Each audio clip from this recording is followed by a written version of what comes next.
I have traveled the cricketing world, and so I've collected two things: the phone numbers of random taxi drivers and overseas SIM cards. Rideshare apps have fixed the first part, and Sally is doing the second. Now, all you need is their eSIM on whatever plan works for you. You activate it, and you can use it anywhere in the cricketing world.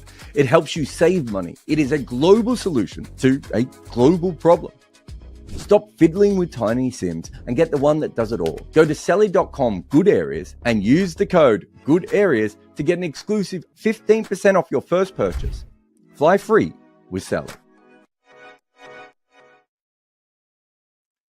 Welcome everyone to Good Areas Live for another Wagon Wheel podcast, the one where we answer your questions on the sport of cricket. I am Jarrod Kimber.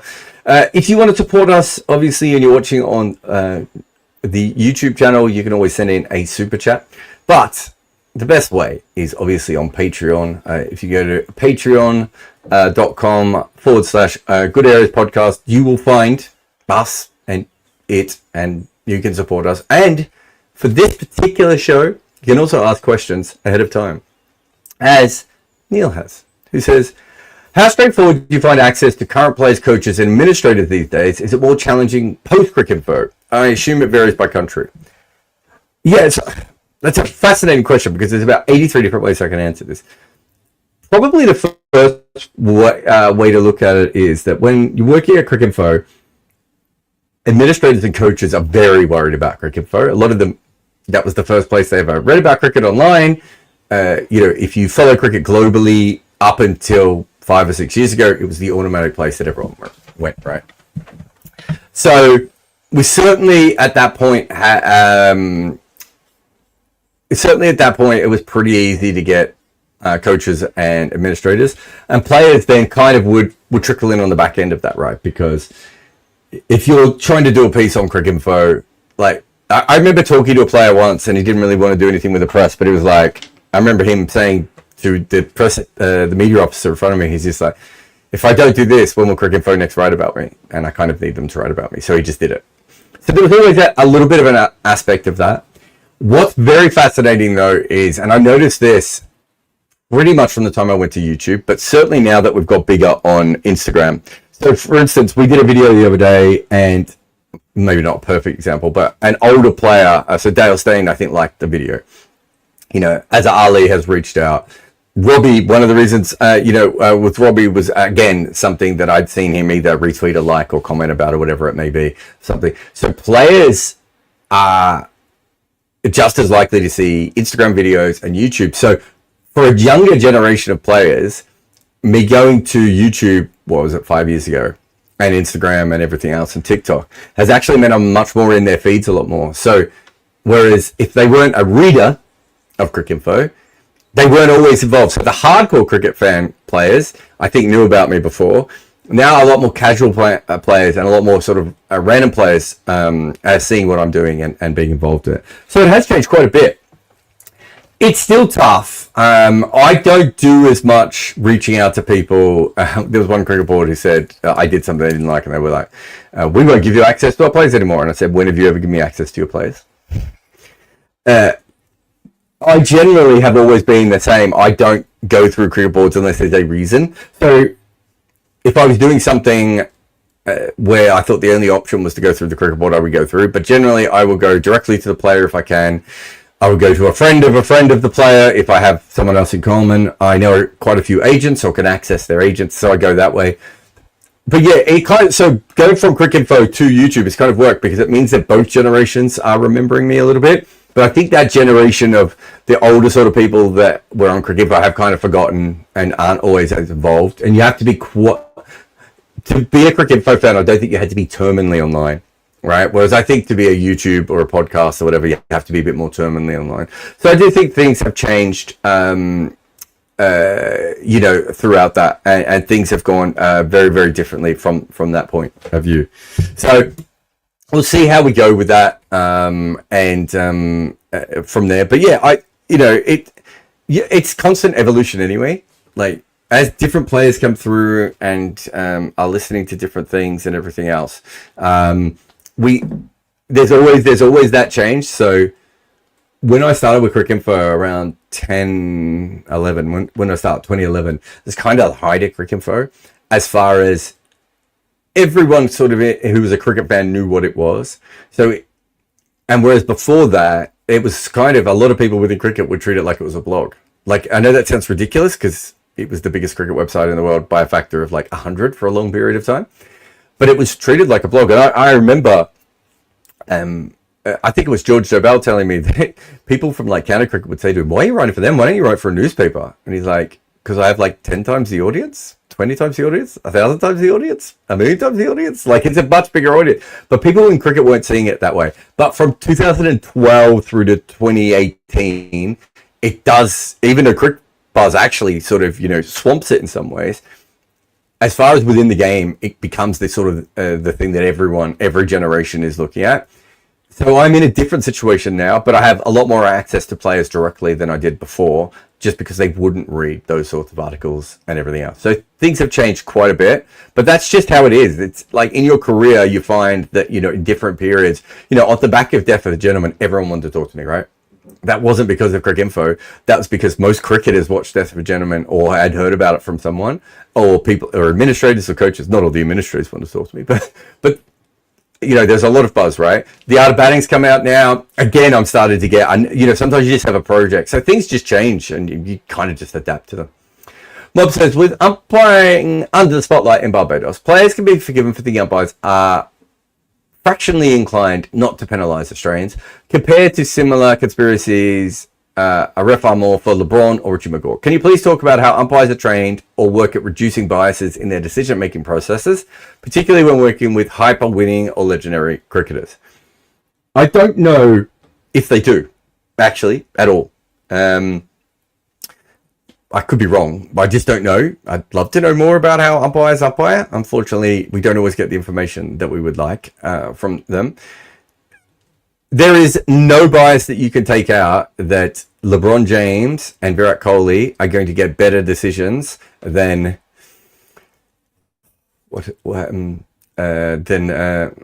Harrison Barnes and what's a Harrison Barnes level cricketer? Marcus North. I don't know why. These are the two people I've picked. But there's no doubt that you're going to get better decisions over a period of time, and that favourites get better decisions, and that teams on top get better decisions, right? All of those things are just true across pretty much all sports from when I've seen them. When I've seen research done on this, favourites get better decisions, teams in front get better decisions, home teams get better decisions.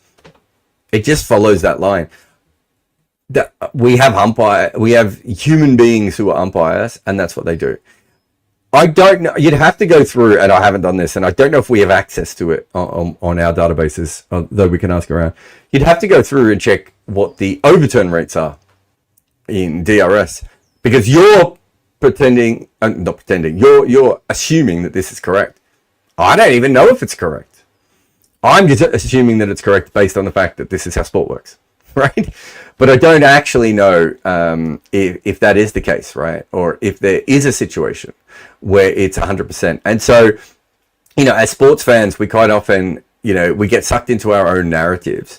So I just did the big piece on the tail enders and how England struggle with tail enders. Every team I've ever covered, I've been contacted by the fan base telling me that their team can't get tail enders out. Right, every team ever that I've ever covered has told me this. Their fan base has said, we can't get tail enders out. They can't all be right. So as fans, we tend to do stuff like that. How many times, Bob, have you been watching a test match between Sri Lanka and Pakistan, and a bunch of decisions have gone Pakistan's way or Sri Lanka's way, and you haven't noticed it? Because in your head, Australia get better decisions. So all these things are important. But as far as the biases, I don't know how that is worked on in cricket or in any sport, to be fair.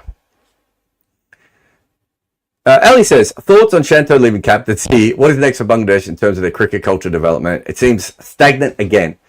I wasn't surprised that Shanto stood down. I think Bangladesh cricket is in flux. I'm not sure he's a natural leader. I think everyone knows how much I love Shanto, right? We're on my side when it comes to Shanto. I'm not sure how much he is a natural leader or someone who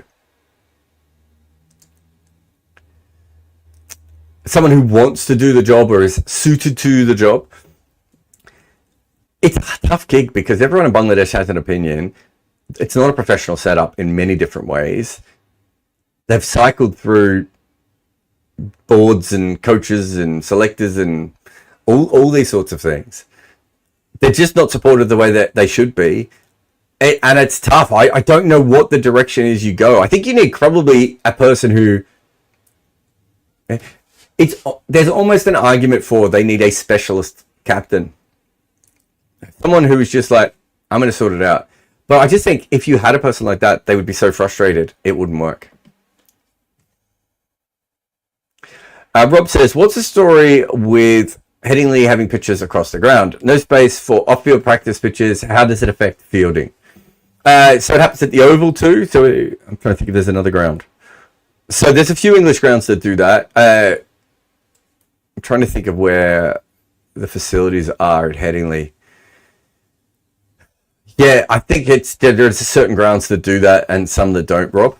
It's not very popular throughout the rest of the cricket world, but Trentbridge does it as well.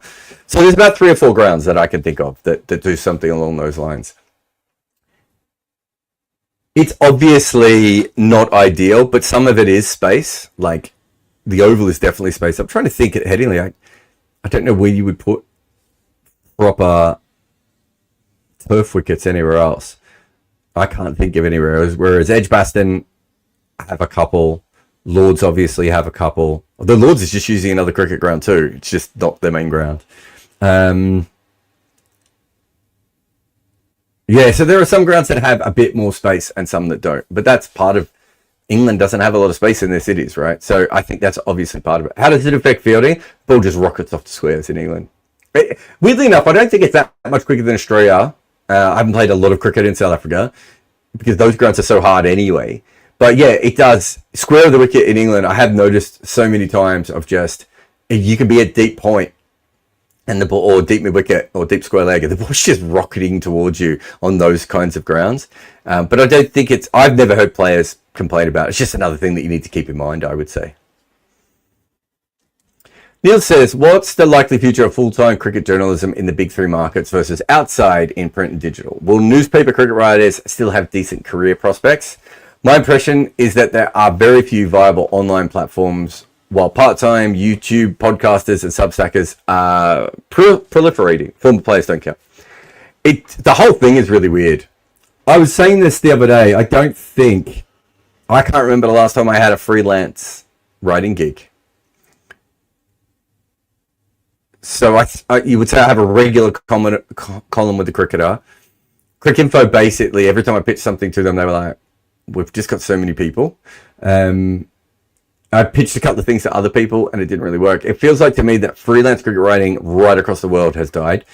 You know, I've talked about a little bit about The Athletic. Everyone was hoping The Athletic would come to cricket properly. They haven't.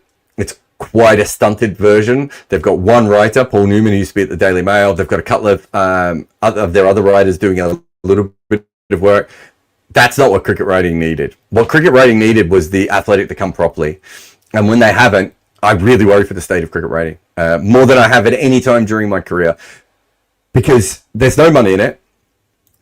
I don't understand why a young, talented writer now would even want to write in cricket anymore. When I came through, there were multiple magazines in the UK. Cricinfo did a lot of freelance. There was heaps of newspapers that wanted not just news stories, but they wanted multiple things. None of those things exist in the UK. Australia, again, is similar. You know, you have something like Code, which is essentially a version of The Athletic, but it's like 1 or 2 people who seem to be writing over and over again rather than a good system. The Indian newspapers are not employing cricket writers really all that much. Certainly, not that that's ever changed, but it's not the same. It wasn't when I came through. There was still a bit more flexibility. Cricket writing in India and Pakistan is just paid so low, right? South Africa seems to be one where the people there seem to be skimming by a little bit more than other places. West Indies, there isn't a professional daily cricket writer in the entire West Indies that I'm aware of. That's why the Caribbean Cricket Boys have done so well. There isn't a professional cricket writer on a day-by-day basis in New Zealand. The closest would be now Dylan Cleaver, who writes about cricket and rugby on his Substack. If you're a New Zealand fan, you have to follow that. But, you know, I don't read as much of Dylan's work because the rugby articles come through sometimes, right? And it's just like, I'm not interested in that. And so you don't automatically click on his things. Bangladesh and Sri Lanka, it really doesn't pay a lot to be a cricket writer again. So, you know, it's tough out there. The Substack thing is the variable in all this because it should show that there's a model here. The Athletic obviously didn't see it. I don't think the Athletic did a great deal of research into cricket this time. I know that they had before, but looking at what they've done, it is very disappointing. So I can't imagine they did a lot of research. Like, it's really weird that if you're the Athletic and you know how many Indian fans there are of, you know, NBA and football who subscribe to the Athletic, that you get a Daily Mail English cricket writer to be your main cricket writer.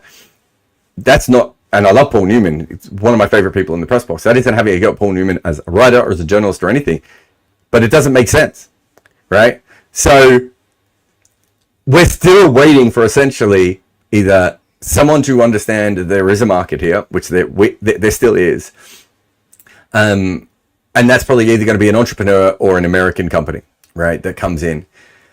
Unfortunately, I just don't see these things happening in anytime soon at the moment. So yeah, I don't think in my entire career, I've ever been more negative about cricket writing than I am now. And this is not, it's funny that you're splitting it between India, Australia, and England, and everywhere else. I think it's shit everywhere. There's no freelance, so that means you don't get, you know, interesting perspectives. No one can sort of build themselves up the way that I did back in the day, which is just sending articles to everyone, getting yourself in until you have a fresh voice, and then eventually you find a job. No one's picking up any freelance, so you can't build any sort of following or any sort of portfolio anymore. And there seems to be less interest in cricket writing than before in the major publications than even when I started, and it wasn't particularly great when I started.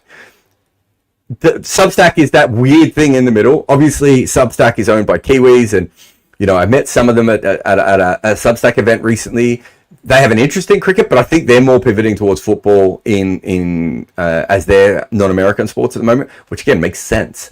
But that's the problem. Cricket keeps slipping down, and then you end up in a situation where, like it has with the Athletic, where it's just an add-on product and it doesn't really do much, right? And we need some sort of a revolution within cricket writing. I've obviously tried to start up. I was involved with trying to get the Athletic to come to cricket originally. I then was involved with several people who used to work with the Athletic about doing it independently of them. We had 99.94, which was eventually was going to have writing as well. I know that there's enough writing out there, and if it is badged and pushed correctly, it can be done really interestingly. You would have to do it now as a multimedia product, not just as a writing product, but even the Athletic's a multimedia product now. But you look at the way that the market is going and the way that cricket aggregator sites are getting so big, I just don't see how that is the future anymore. So, you know, I can't remember who... Brian Curtis, who works for The Ringer. I remember when I was doing my cricket writing, my sports writing course, I said to him, "What's the thing that you tell young writers now?" And he said, "Start a podcast." That was like more than a decade ago, I want to say, or certainly around a decade ago. It's truer now than it was back then. You know, I don't know what the path is for me if I want to get back into mainstream media. I don't know who would hire me. I don't know if there is a spot available for me in mainstream media anymore, unless an entrepreneur comes in, right? Or unless a disruption happens of some kind. And that's how much cricket writing has changed during my career. And some of that is just the natural changes within the internet, but a lot of it is actually really cricket dependent. It's such an odd global sport, and the way that it is gone I think it's fascinating, but yeah, it's not particularly helpful or good if you're a young person who wants to be a writer in cricket. Take a short break and we'll be back after this with more Wagon Wheel. Brian Lara used pot plants to work on his placement. John Wright glued his glove to his bat. Sachin Tendulkar dug up practice pitches. Tatenda Taibu cut the top off his bat. Claire Taylor used a hockey grip. Steve Smith was from tennis. Dean Jones would call phantom runs. and Victor Trumper turned the nets into a war zone to survive. The best batters in the world do whatever they have to make runs. We have told their stories in our new book, The Art of Batting.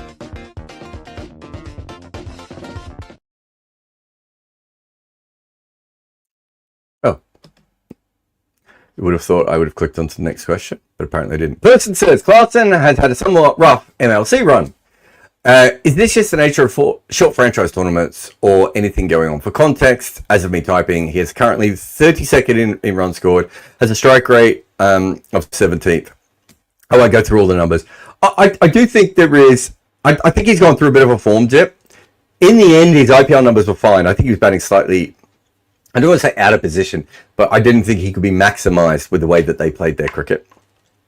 So yeah, I think that played a part. But if you go back, person, and you listen, I've been saying for a while he doesn't look like in the same form.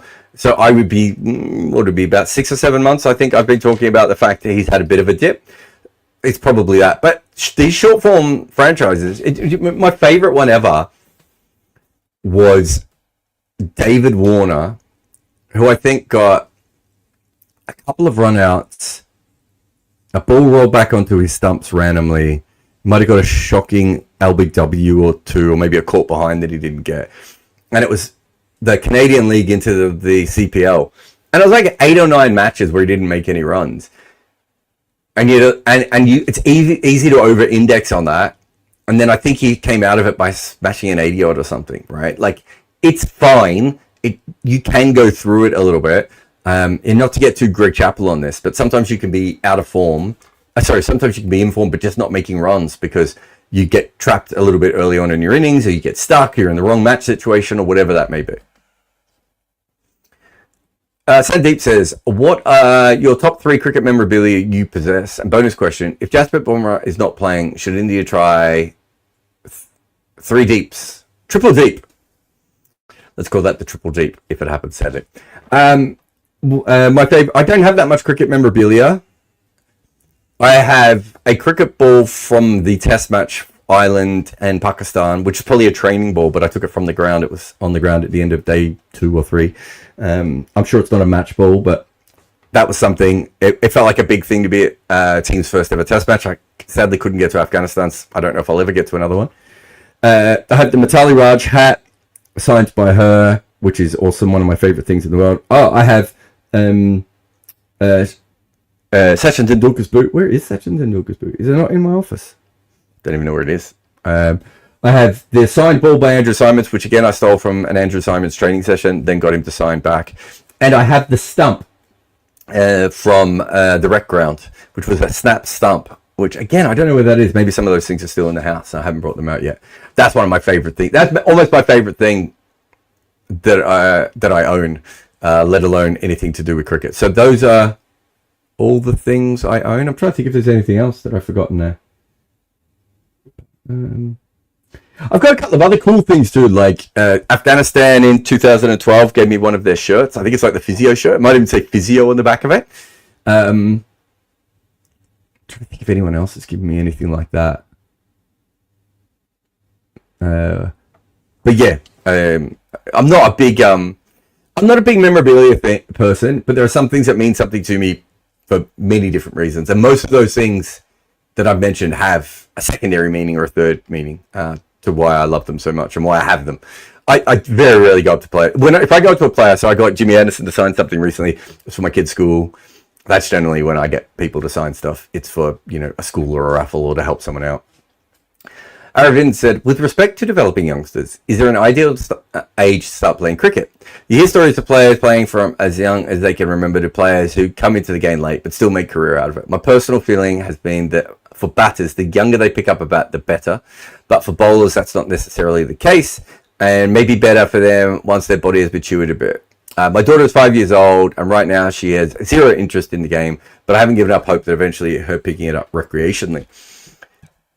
Yeah, I think, you see those clips online, and I always feel a bit uncomfortable of them, but the 2-year-olds who are playing with perfect techniques and everything else, very few of those go on to be great players, right?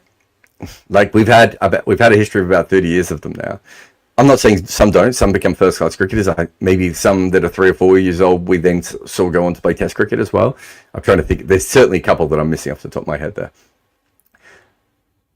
So I think you just realize that some 2-year-olds pick up certain skills and can repeat things in a way that doesn't matter. I think the one thing I've noticed is you can't really force a kid to like the game. So if they don't like it, they don't like it. You know, Ezekiel wanted to play cricket and Zachariah wanted to play cricket. Neither of them showed huge amounts of interest in it. They just enjoyed it. They didn't enjoy it more than any other sport.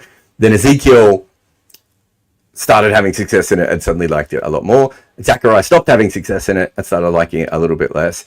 I still think that Zachariah might be a good cricketer when he is older if he wants to play the game, because there are some things that I think come very naturally to him that don't come to his brother.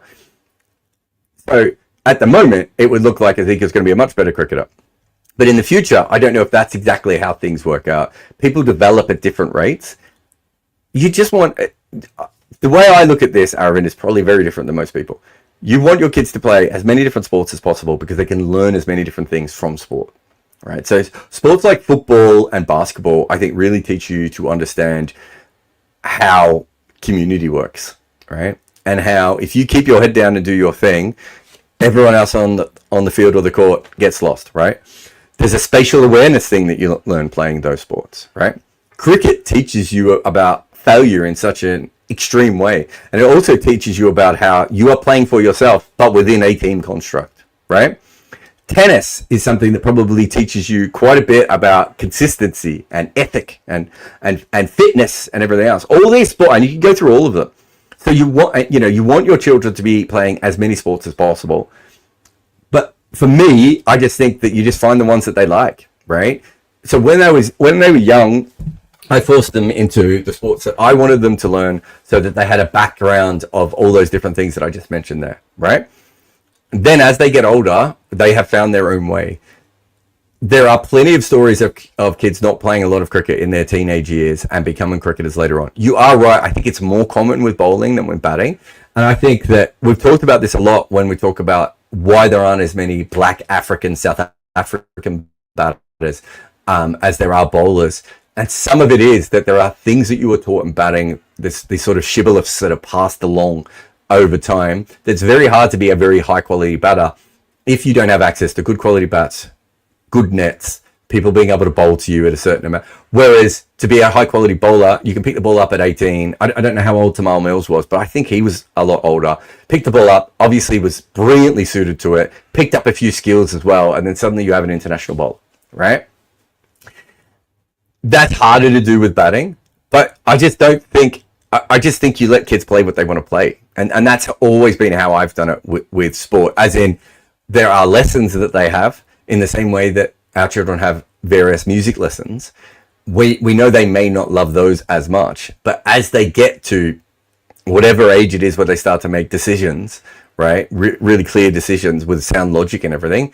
That's when you go, okay, now we can do it. But you want them to be in a situation, and I say this as a dad rather than anything else, but you want them to be in a situation where they have access to cricket and football and tennis and basketball and badminton and squash and table tennis and rugby and whatever that may be, so they can find the thing that brings them happiness.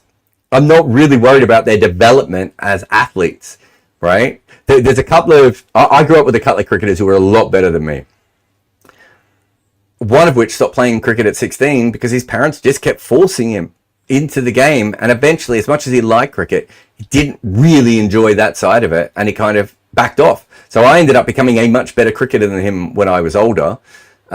Just because my parents allowed me to play all the sports and then pick the ones that I wanted to play. Whereas I was much better suited at other sports that were not cricket. Right? Much better suited to tennis, much better suited to badminton and table tennis and squash than I am to cricket. Right? But I wouldn't have enjoyed those. So it's really about that side of it. The kids who are really, those kids who are really good are either at a young age are either trying to please their parents, or what's the other way of putting it? They're either trying to please their parents, or they just love that thing. You know, if I don't come outside with Ezekiel, he'll quite often just set up the stumps on his own and just come and practice some bowling on his own, right? He's going to be doing that whether I'm involved or not, right? And so again, what age you show them cricket from the age of 2 or 3, and you show them mini sports from the age of 2 or 3. Then you see what they're good at. Then you see what they enjoy. Then you see what's available in your area, right? Then you see what you can afford, because if you have too many children, you start having to make decisions. Then you see if you can actually take them to all these events. There's so many different things that are involved in it. But it's very hard, both my kids just don't want to practice the piano all that much, right? Both my boys. They just don't like the piano. They love music and they love other instruments, but they don't love the piano all that much. And so at a certain point, you're trying to force it onto them. They might be skilled at it, right? But they don't want to do it. Whereas the kids who do want to do it will throw everything into the piano, right? But as long as they have access to a guitar, a piano, a violin, or whatever it might be, whatever instrument that you want, I think that's the more important thing. PJ says, here in the mighty USA, with a couple of clicks, I can find a coach's career record at all levels, high school, college, or professional. For all sports, even so-called minor sports. But for professional cricket, whether that's at international franchise levels, it's almost impossible to find any information on a coach's record. Sometimes you don't even know who the full-time coaching staff is. Why is that such a state secret? Part of me feels like it's a deliberate ploy to keep the same handful of coaches employed. No, I tell you what it is. American sports are much more like, who are the most highly paid officials in by state organizations in America? I think it's mostly college coaches of football, and then there's a couple of basketball college coaches, right? That's not the case in cricket. So there's an element of coaching in America is seen as a proper profession. It always amazes me when you see like an NBA player, like a fringe NBA player, go back and be like an assistant coach at a high school program, right?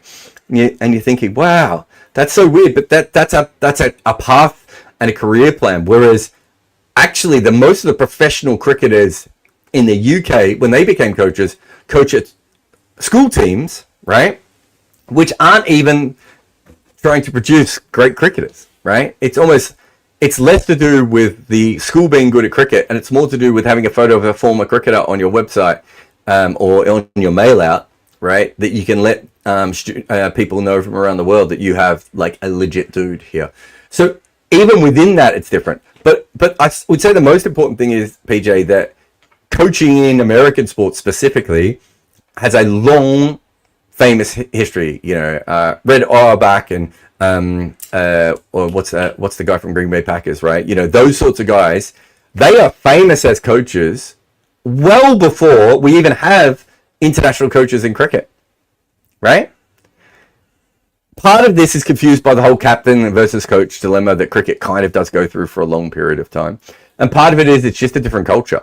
So I do think America is a lot more obsessed. And then you have football and the management culture. That is become a very big thing. But I don't know if it was always a big thing in football. But as it's taken over, managers in football got a lot bigger. We don't really have a major international coach until the 80s in cricket, right?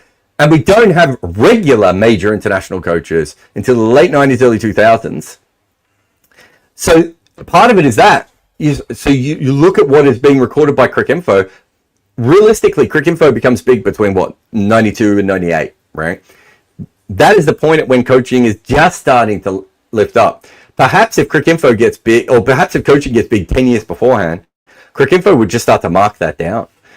So I think that is a big part of it. We also don't have a lot of great beat writing in cricket. The CPL, the PSL, the IPL, the Big Bash, very few of these leagues have proper beat writing, all right? And very few of the articles are anything more than a press release. And so they don't get as much. I was with Melbourne Stars when they changed from Stephen Fleming to David Hussey. And so I didn't do that following season. So I didn't do the Hussey season. There really wasn't a lot of fanfare around the coaches changing, right? Whereas if that's another professional sport in Australia, there probably is.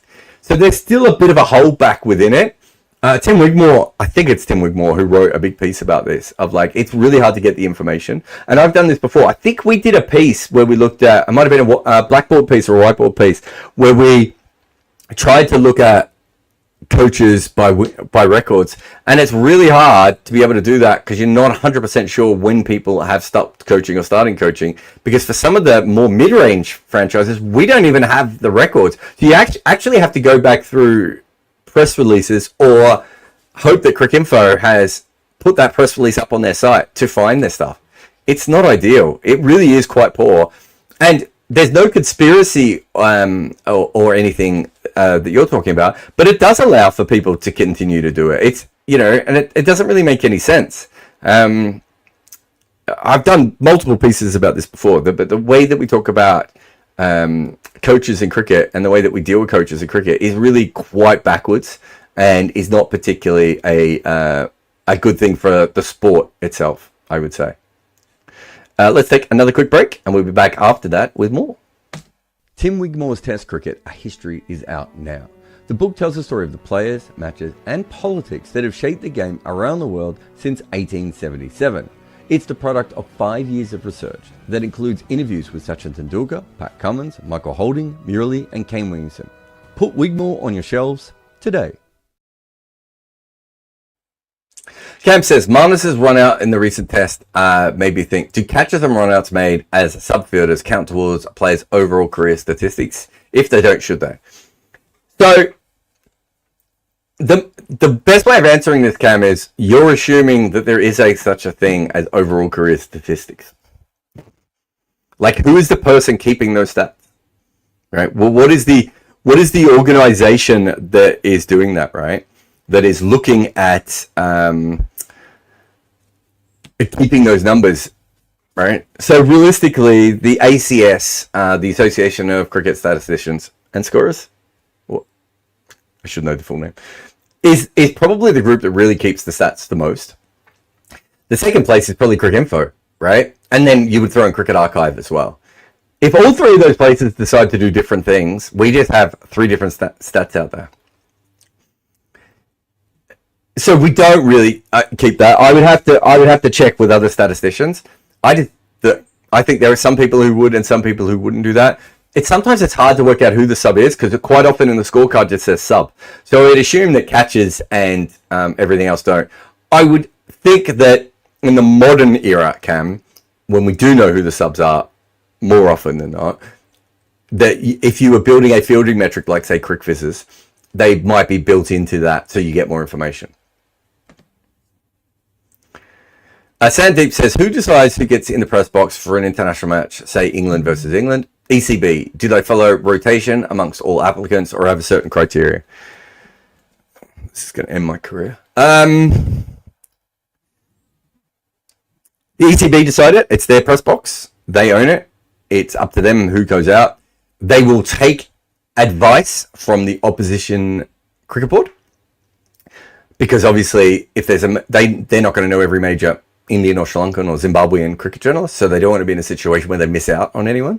So they do talk between the two organizations, as far as I'm aware. No, well, I know that, actually. That is certainly something that happens. Every board has slightly different regulations.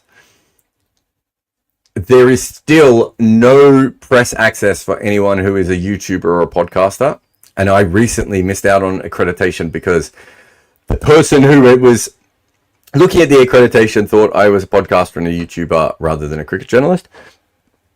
And so I was told that I couldn't come in. And I was lucky enough that that rejection was passed on to someone at the board who saw it and knew who I was, contacted me and said, can you rephrase this in your email? Right? It was rephrased. It was fine. So the BCCI has the strictest anti-online rules. So I don't know if this is still the case, but they used to only allow 2 either Cricinfo or CricBuzz people in the press box, and I think they might have even brought that down to 1 at a point.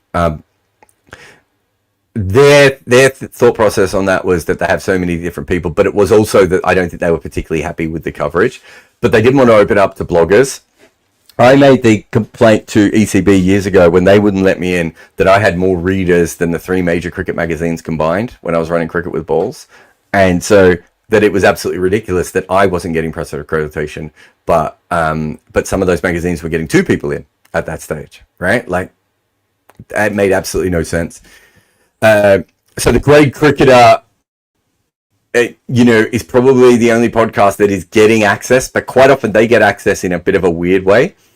Final Word, if you look at Jeff and Colo, quite often are there as either commentators or writers as well. So it's mostly you have to be a written writer. There are some old school sort of radio positions that you see in some press boxes. So they update different things than the radio rights do. So they go into news things. You sometimes get those in the press box. So they would be non-writers in the press box. But everyone there is pretty much a writer. You need to prove that you've been a writer for a long time.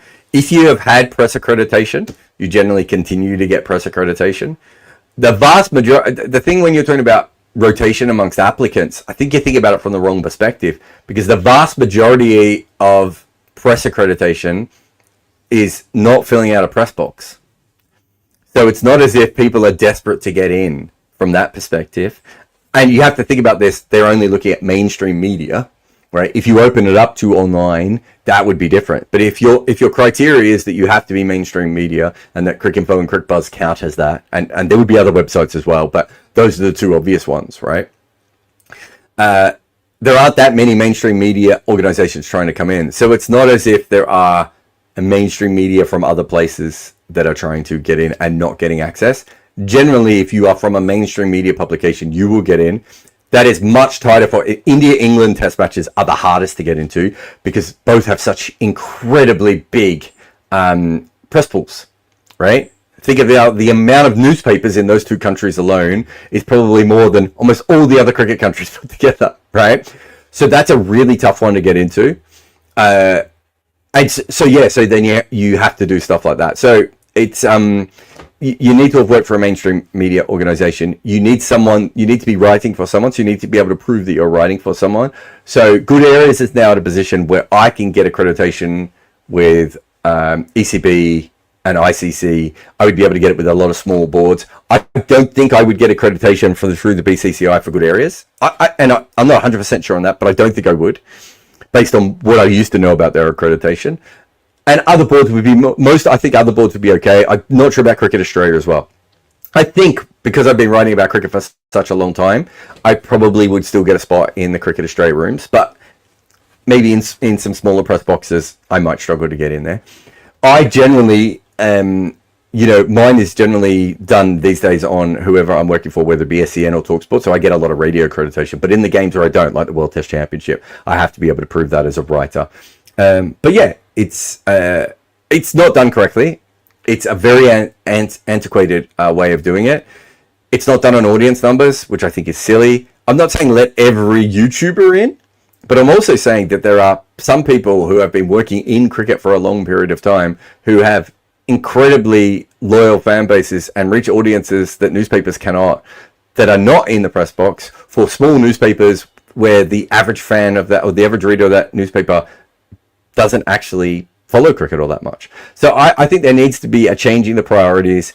I know me and Sam Perry were talking about this recently, that there's some issues that we find with podcasting and YouTubing and all this sort of stuff where like we probably as a group collection need to get together and talk about it a little bit more, because we now are in a position where we can help other people, but it's not always easy for us to help ourselves as well. So yeah, it's a bit backwards the way that it's done, but it's because cricket's a bit backwards, right? And we're in a situation. I always found it funny that, and I've written about this before, when you go to a Big Bash game, there's very few written journalists there, but there's a lot of podcasters and cricket influencers and content makers and whatever you want, and it's a completely different vibe in the press box. And I don't understand why you wouldn't want that with your spare seats. There shouldn't really be a cricket press box in the world for an international game where there are spare seats, where there are people who are making cricket content who are not in those seats. That is where I think they go wrong. I can understand some of the legacy media, right, situation, but I just don't actually see the point in doing it the way that they do at the moment. I think it's wrong. And also the other thing is that a lot of these people who do, there's a few people who do the press accreditation who are absolutely brilliant, and they do multiple, right? So they might do a summer here in this country and a summer in this country. They'll do maybe the ICC stuff as well. They'll do a lot of the franchise games, and they travel around. They know the cricket media, whereas in these other places, sometimes you get these situations where they don't know your work. I remember being told by the ICC, by someone at the ICC a couple of years ago, that I didn't qualify because I hadn't covered enough ICC tournaments. And I was like, I think I covered 10. But I hadn't covered one in like a 4-year period. So to them, I was no longer a cricket writer, right? So there's a lot of crappy little things like that that don't work particularly well. Vivek says, you mentioned saccading eyes. Oh, have I mentioned saccading eyes? In the past, used by top batters to predict where the ball is going to end up, especially against fast bowling. Assuming such mental prediction is the dominant element, how are batters able to keep out shooters sometimes, as in this West Indies-Australia test match? Surely they don't have enough time to react, or is there another mechanism at play? No, they don't have enough time to play a proper shot, Vivek. They have enough time to react. So if you look at the Travis Head ball, right? He reacts to that, but he can't play a proper shot. But he might be able to drop his bat onto it, because once he's realized it's not bouncing normally, he's going to just drop his hands down, right? And he knows the line of the ball, so he's already assumed where the ball is going to come, but he's expecting it here, and now it's here. So he has the ability to be able to do that. What you are seeing at that stage is what the rest of us would look at like when facing 80 to 85 miles an hour bowling. They are just reacting to it, which is why most shooters get missed by batters. Right? If every single shooter that was bowled in Test cricket was on the stumps, Test batters would lose about 10 runs off their average, right? But the vast majority are not on the stumps, right? And they're not hitting the stumps, and so it's not the end of the world. So, but yeah, if you watch a player do that, so even when a ball bounces a little bit lower, there was a couple in the World Test Championship final where they weren't shooters. They batted low, and look at the pronounced way that the South Africans are playing it. That's because they're suddenly playing a different shot than they had planned. We could all do that, right?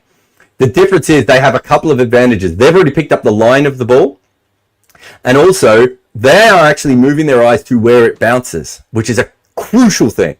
So they're looking at the first couple of meters of the ball coming out of the hand, and then they're moving to where it bounces, which means that their head is still looking at where the ball is going to bounce. And because of that, the minute it bounces weirdly, whether it be seam, spin, or low bounce or high bounce, they actually do get a little bit of extra time than the rest of us do as well. Ali says, are you confident for even international level T20 players coming out of the West Indies in the future? Their T20 stock seems to be going down too. There's plenty of talent in the West Indies. Yeah, very, very confident. No issues there. Not confident about the professional structure. I worry with Johnny Graves having left there. I worry with some other really talented people who are no longer involved. Jimmy Adams would be another person that you probably want around. But yeah, absolutely no concern about the talent. Young West Indian people are as talented in cricket as they have been before. The game has moved on beyond them a little bit, and they've had a couple of West Indians are just early adopters in so many different ways at cricket. And they probably have to be, because there is no financial incentive to play the game at your home. So you have to become a professional. You have to become a journeyman, a traveler, a rebel, a freelancer, whatever, on a rate that you don't at any other country. But yeah, there's still plenty of. I mean, we're looking at Jaden Seals at the moment, who looks pretty talented to me. So I find it hard to think that they don't have anyone. They have issues. I don't think those issues are natural talent. I think their issues are keeping players in the system. I think their issues are coaching. I think the whole rest of the world has caught up and gone well beyond them when it comes to professionalism. I think there are issues within the funding of West Indies cricket. So what is the point of Barbados government spending millions and millions of dollars to make great cricketers if they're going to represent the West Indies and not Barbados? Right? Like, there are elements where it is very different from other countries, because it's not a country. Rob says, why don't captains invert the batting order anymore when pitch conditions suit their tactic? I think when it was done in cricket, there were two things. One, the pitch conditions that you're talking about teams getting bowled out for 35, 45 because it is unplayable because the wicket is quite often wet. If that is the case, it doesn't really matter who you set out to bat because other than Victor Trumper, everyone's terrible on a wet wicket, right? So I think that you have to factor that in. That's very different than seam-friendly conditions or inconsistent bounce or ragging spin conditions. So that would be the first thing I would say, Rob. Secondly, you are employing your batters because they have the skills to hopefully be able to negate that. It's very different than in the amateur era where you could just throw things around randomly because you weren't really paying your players anyway, and it was just played in a completely different spirit. So I think that's a big part of it. Also, you have to make that decision before you go out to bat, which on a wet wicket is really easy because there's been a rain break, right? Or a change of innings break. It's which might also have had some rain or some, there's I think it's a bit more dramatic in those situations. So I think that's another reason. There are times when I think Andy McBride, Chris Wokes, Pat Cummins, trying to think of some others. Even if you look at Stuart Broad, Vernon Philander, there's a really obvious one I'm missing here as well. Other players where you could send someone up the order to either because their skills will allow them to stay in for a little while, and then it will become easier, or you can disrupt the opposition a little bit by sending out someone who is a natural attacker or can play some random shots, whatever. But there's two things that you have to remember with that. One, you have to expect it to fail. Because if you expect your top order players not to make any runs, then you should expect your bottom order players to make even fewer, right? Secondly, that I still think we're too didactic and we don't use our batting lineup in the way that we should within cricket. And what you're talking about there, Rob, is that I think that's a big part of it. Batters are paid to bat, and they expect to bat in a certain number that they are doing before the game. I'm not saying that's right, because I do think there should be some flexibility. As anyone will know who's been around, I'm a huge fan of flexibility of batting lineups, right? But in this particular case, the actual reversal, I think, is probably a poor decision. But flexibility, I'm with you 100%. Person says, Darwin, Australia is hosting its first T20 internationals and first international matches in a long while. How did that come about? What changed to make them host matches now versus the past 17 years? Do you see it happening more frequently, or is this a one-off? What did Zimbabwe play? Were they ODIs? I'm positive Zimbabwe played Darwin cricket. Up there. Look, there's a few reasons here, person. Darwin is a major city in that it is the capital of a territory, not a state, but basically a state, right? And so because of that, we know about it. But my guess is, let's see, Darwin's population is 144,000 people. I would assume that there are about 5 to 10 to 15 different places in Australia who don't host international cricket that have more than 144,000 people. I would assume that Geelong and Newcastle would certainly have more. What would Launceston have? Maybe about that number itself. But I would assume there's a bunch of other places that I'm not even thinking about, right? So Darwin's just not a big place. Secondly, you can't play cricket in Darwin for most of the year because of the heat. It's just almost impossible to play cricket in the sun, and locals don't do it, and they won't go to games. And so Australian cricket has not been very good at understanding that it can actually use the winter well. And because it never understood that, and we didn't play cricket in northern Western Australia or northern Queensland or Darwin out of season, it meant that by the time we sort of decided to do it, there was no culture of it, and so it hasn't actually worked that well. So I think then you have again a situation that when they have tried to play cricket in Darwin in the winter, it hasn't particularly worked as well as they've wanted it to. The same as Cairns, the same as Townsville. So I actually think, from that point of view, that there's a few different reasons. The cricket culture isn't as strong in Darwin, partly because it doesn't have that sort of summer culture that the rest of the countries have either. So I do think that there is also an element of that, which is, not particularly great. So I'm just going through the list here. These are the biggest cities in Australia. So obviously all the major ones that you're all aware of. Then you have the Gold Coast. So that doesn't host international cricket. That has a big population. Newcastle, again, big population. Canberra has hosted it infrequently. Canberra's way bigger than Darwin, except when there's no politicians there, when it does shrink down a little bit. Sunshine Coast, Wollongong, Geelong, Townsville, Cairns are all bigger than Darwin, right? And Ballarat and Bendigo are about the same. So Launceston's a little bit smaller than Darwin. And Launceston has a great cricket history, of course, as well. So it's not a particularly big place. It's hard to play there during the summer, which is when cricket is really popular. I think that because of this whole thing that cricket is a summer sport, there was an element of cricket should have probably been played more 12 months of the year in a few different places, and probably should be a winter sport, or not that these places have winter, but a non-heat of summer sport in some of these places. So Australia did miss a trick there, but these are also some of the poorer areas of the country, some of the less populated areas of the country. And so, realistically, most things in Australia have always revolved around Melbourne and Sydney, and latterly Brisbane as well, right?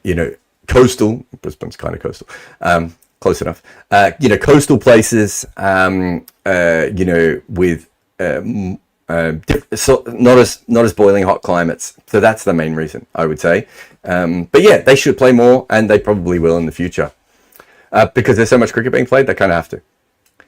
PJ says, you mentioned before that while Adam Gilchrist is an S-tier keeper bat, the thing that is keeping him from being an out-and-out elite bat is the fact that he came in at number 7 behind a stacked number 6, who averaged well north of 200. Is there a way to determine how good Gilchrist could have been as a test opener based off his 259 innings as an ODI opener? Could this technique have held up? In tests, he opened once, scoring 20 against New Zealand, and batted at 3 on 4 occasions, scoring 144 versus Sri Lanka. Did he ever open for Western Australia or Australia and Whites? I'm sure he would have opened once or twice, but not as a specialist role. So it isn't possible to be able to work that out, PJ. And it isn't possible because we have seen Aaron Finch, Jason Roy, Alex Hales, Martin Guptill.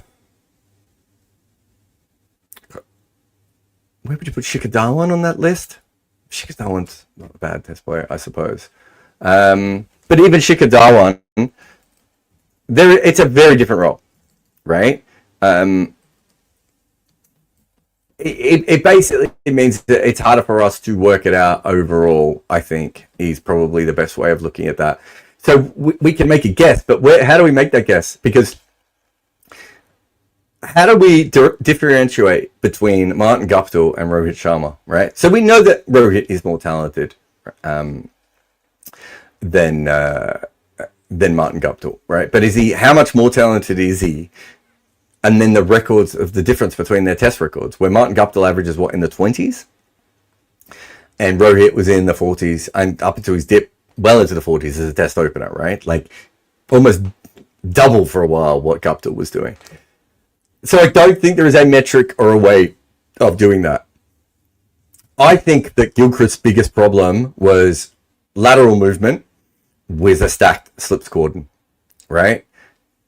By the time he came in, Australia was so on top of so many of those games that it was very hard to have a stacked slips cordon against him. And especially when he was playing in Australia, he would quite often come in when the ball had stopped moving laterally, right? I don't have a problem with Gilchrist having 2 slips, right? Or 1 slip in a gully in ODI cricket, because I think the chances are he's not going to be it's very hard to nick him off in that kind of situation. Whereas I really think that in Test cricket, he would have been, I think Owen Morgan is the one that I think about a lot, and Josh Butler would be there as well. These are guys who, the reason I didn't believe they would be successful batting up the order in Test cricket, or being successful in Test cricket, is the lateral movement and the slips cordon. It's another reason why I thought Aaron Finch wouldn't be successful in Test cricket, right? Now, I'm still going to get some of these wrong, Got plenty of players wrong before. But this is something that I've been following for a long time. I just think the players who do edge quite a bit, you can't edge that much in Test cricket. You can't do conventional Test edges, right? It's going to get you out. Now, if you're facing the new ball with a stacked field and you're not coming in with the, what did Varun say the other day? The score was like 240 for 5 when he came in. Most teams don't score that many. That's a big score, and they've only just lost their 5th wicket, right? I still think that Australia should have used Gilchrist at 6. I think they actually could have been a stronger side if they had done that, because they did have a lot of Shane Lee, Ian Harvey, Andrew McDonald. Think of some other players like that. Sean Young, Rod Tucker type players who could have been handy number 7s, giving you extra batting. They could have averaged between 28 and 35 at number 7. Some of those guys, right? Some of them, and some of them could have done it in an attacking way and everything else, and giving you proper, decent bowling, whether it be a defensive seamer or whatever that may be. When Rifle was at his peak, they probably could have played Rifle at number 7, right? Like, he probably averages 26, 27 as well. And when he was at his best, I don't think there was any issue of him batting in that position. So they could have used Gilchrist's flexibility a lot more. But I don't think Gilchrist had the same kind of flexibility that Andy Flower has. Whereas Andy Flower probably could have batted at number 3, right? Andy Flower probably could have been an opener and could have batted any spot from 1 to 7. Rishabh Pant, 5, 6, 7 is probably his spot. I don't think he'd be a terrible number 4. I don't think you want him to be a number 4, but I think he could play there as well. I don't think Gilchrist has any of that flexibility. Having said that, if they were a worse team, maybe we would have found out, and they would have, they had so many openers, would have been interesting to use Gilchrist in that way. Again, we having to make guesses and everything else. What would Gilchrist have been like if he'd come in with the median score of 70 for 3, right? I just think he's a very different kind of player. He'd still be attacking, but I don't think he plays like Gilchrist at that point. And that's one of the things I find remarkable about Rishabh Pant, is that he is still playing that exact way. And it doesn't really matter to him as much if he's batting at 5, 6 or 7. He's still playing the Rishabh Pant way. And I think Gilchrist would. I just don't think it would work as well at 5. Gilchrist is still a great batter. He's still one of the most interesting and dynamic and fun players of all time. But yeah, it's just, as I say during the art of batting, at some point you're nitpicking greatness, right? Because that's just how these things work. Let's have another quick break, and then we'll come back with any questions from the room. Jarrod Kimber, and this is the Wagon Wheel. Cricket boards actually make watching their games almost impossible. I spend almost as much time trying to find where I can view it as I do actually following the action. That is why I use NordVPN. They let me find all the cricket I want to watch while protecting me from the nasty side of the internet. Nord will free your cricket matches. Grab your exclusive NordVPN deal by going to nordvpn.com/good areas to get a huge discount off your NordVPN plan plus 4 additional months on top. It's completely risk-free with Nord's 30-day money-back guarantee. Watch every match with NordVPN.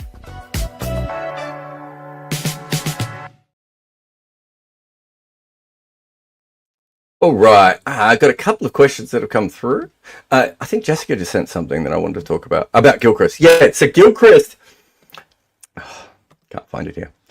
Gilchrist bats at 5 and 6 for New South Wales. I think they tried him as a number 4 as well and decided that was a bit high for him. I could be wrong, but that's a memory I had. But yeah, he definitely batted at 5.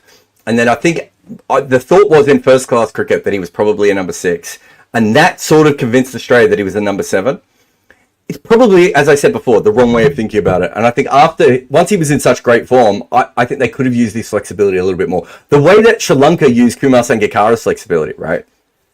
So Kumar Sangakkara would still sometimes keep and then allow for them to change up their team. I'm not saying, Sean Young and Rod Tucker are not like A-level talents, but Ian Harvey probably was, and Andrew McDonald and Shane Lee both had, lots of skill as well. I think there was an element that you could have just changed your team at times and made it more flexible, and Australia didn't even use that with Gilchrist. But yeah, I think in first class cricket, he's probably a 6 who could bat at 5 when you need to. And if there's a bit of an unwritten rule in Australia, there's this fascinating story a few years ago when Matthew Wade and Glenn Maxwell both wanted to bat at number 4 for Victoria. And the reason is that Australian selectors don't really respect runs at 5 or 6. I've written about this before. Other cricket cultures are the same, but Australia is really, really robust on this, right? And they were both fighting to bat at number 4 because they both wanted to get back into the Australian team, right? And I think there's an element of Gilchrist coming in that little bit lower meant that they saw him as a number 7, which is fine until he starts smacking the ball absolutely everywhere and averaging 60 for a little while. I think then you can be there. And also, fine, you don't think he's a number 6, but you can understand that in certain situations it might help you to have a more flexible lineup, right? To use Paul Rifle. Let's say that Paul Rifle's the main option that they would have gone for here. He comes in and he plays at number 7, which allows you to have 3 seamers and 2 specialist spinners in some situations where you might want to be able to do that.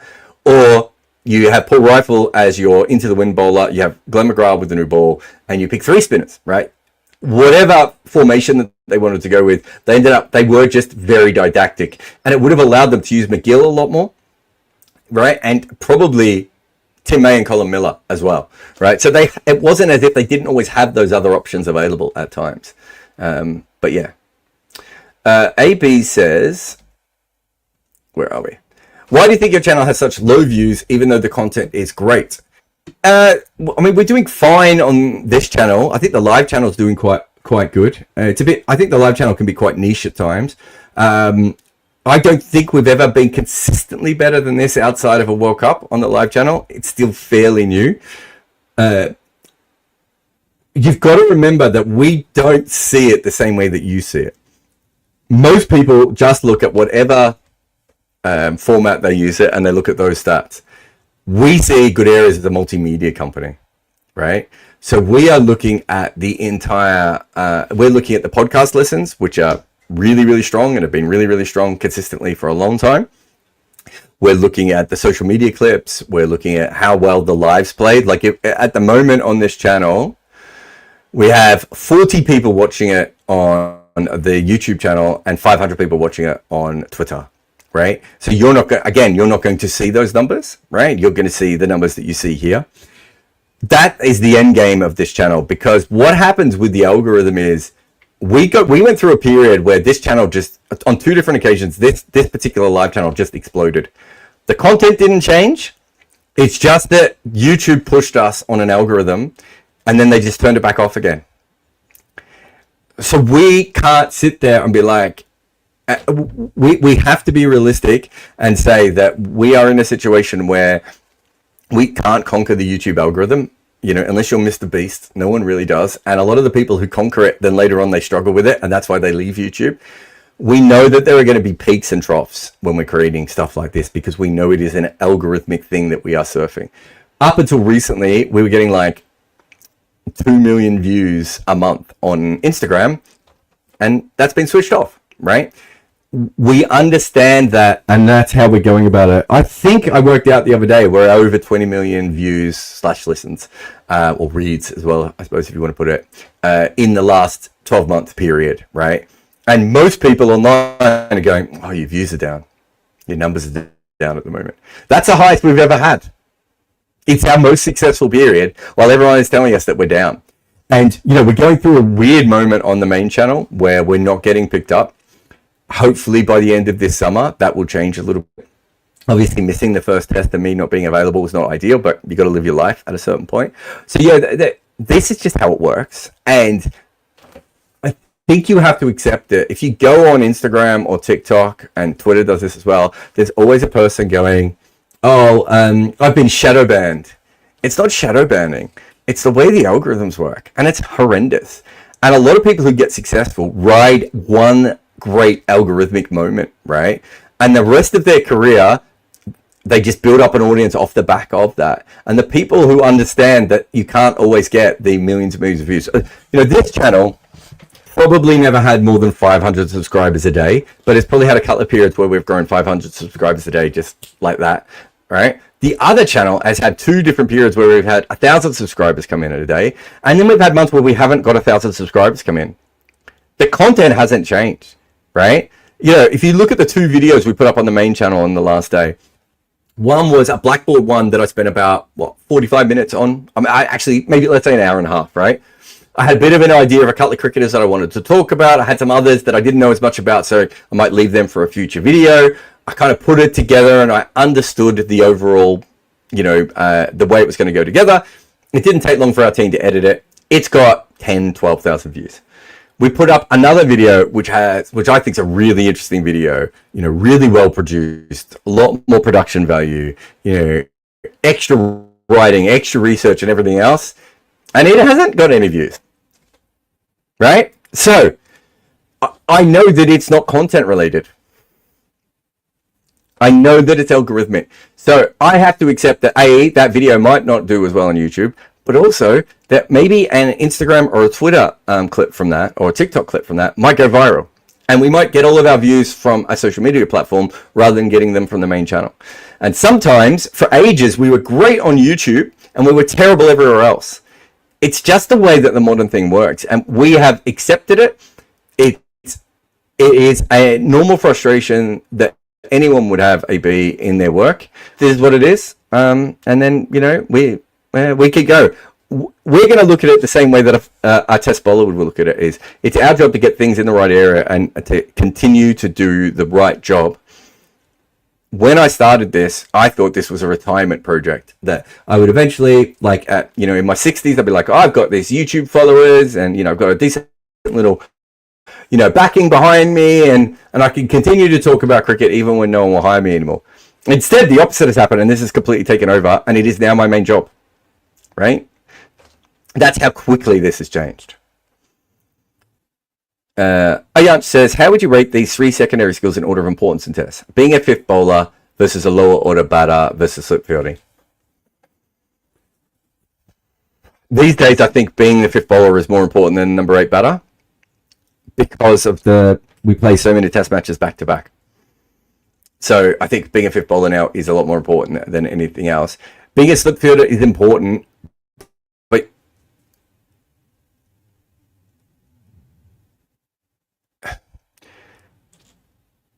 I just think that being a slip fielder, it might be the most important one in order to actually give your bowlers rest.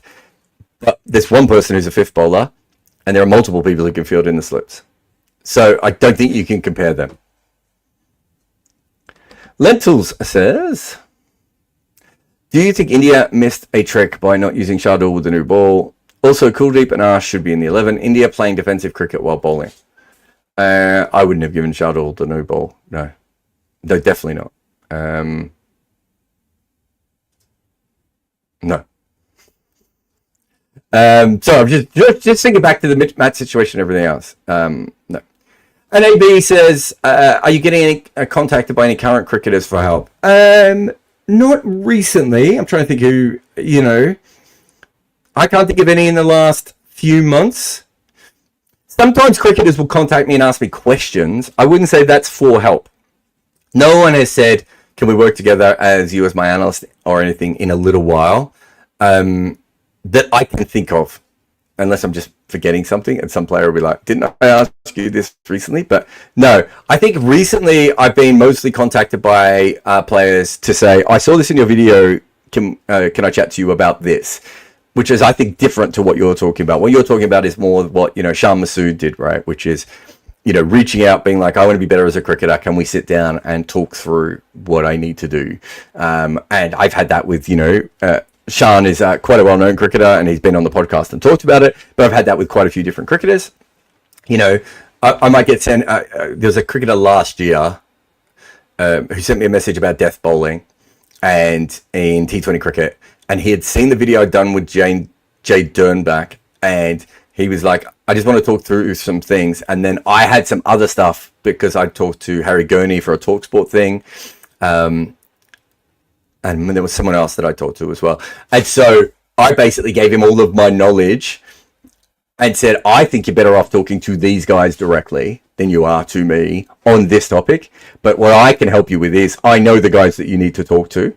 And if there's something else that you want to look at later on, I will probably know the guys again. So again, that probably is a little bit more help, where I'm almost like a facilitator then in that situation, going, you need to talk to this guy, you need to talk to this guy, and you need to work that out. That's kind of how I do things from that perspective. So I've done that a few times, but again, I don't think I've done anything for that within the last 6 months. Usually it's, I saw this, can you tell me what my numbers are on this? Or I've been changing, is it showing up in the numbers that I've been changing? I get that quite a bit. But yeah, not like a mad amount or anything. Generally, it's just a cricketer will just contact you and go, I really like this, it made me think about something. That would probably be the vast majority of those kinds of things, I would say, these days. But it goes in, and also, when I was on the circuit, it was easier for them to be like, to just come up in a bar and hotel lobby, right? And just be like, can we chat for a little bit? When you're online, they have to make the thing, and then, you know, it might be someone who their coach or the cricket board, I might be someone who they're like, that idiot, why are you talking to him? Right? Like, I've heard that before, not just about me, about other people. Like, so sometimes it's a little bit, you know, political or whatever that may be. But yeah, players are always free to contact me. And then, you know, if I give them lots of work for free, I then say, look, just so you know, I'm going to mention this publicly.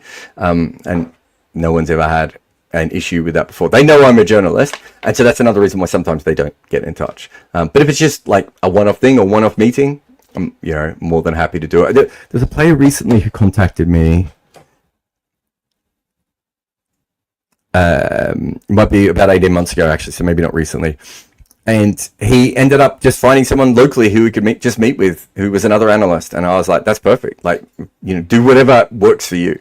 So yeah, that is me done for today. Big thanks to everyone for coming on to the chat. If you've been on the YouTube all day today, we've been all over. I think we've had like 3 different videos. Didn't the guys also do another video? Or was that live? I can't remember. There's been a lot.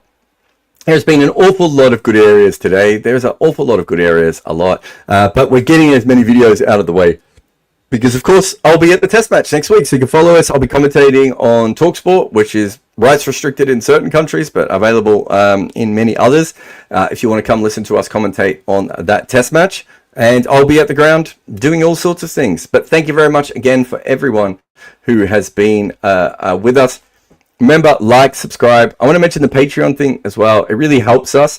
If you have the ability to you know, back us financially, thank you very much. If you don't have the ability to back us financially, comments, likes, subscriptions, shares, telling people that you know in real life, like just forcing, like if I'm on a live, just force your phone into their face, like really, you know, like with the matchsticks from Clockwork Orange. I think that's the best way of doing it.